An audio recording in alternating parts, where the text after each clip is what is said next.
Now, occupational therapy here at the University of Alberta is housed in this beautiful building, Corbett Hall. Can you tell me a little bit more about it? Because I understand that the renovations for Corbett Hall took place in the late 80s.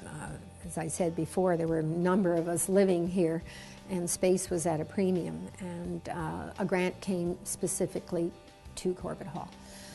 So after much discussion and who was going to get the building, it was pretty obvious that there was a relationship between the funding that had gone into increasing rehab personnel for physical therapy and occupational therapy, and that the building really was intended for rehab.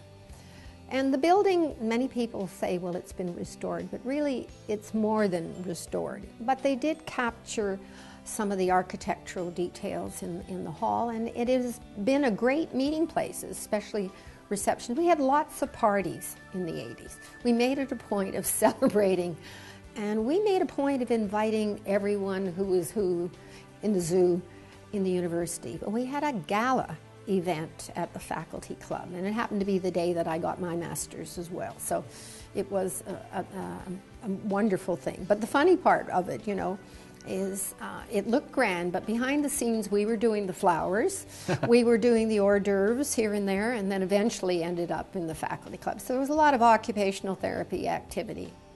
Thank you, Sharon, for sharing some of your stories. Well, it's wonderful. I always said I had the best job in the country, and I think in retrospect, having gone over it, it was true.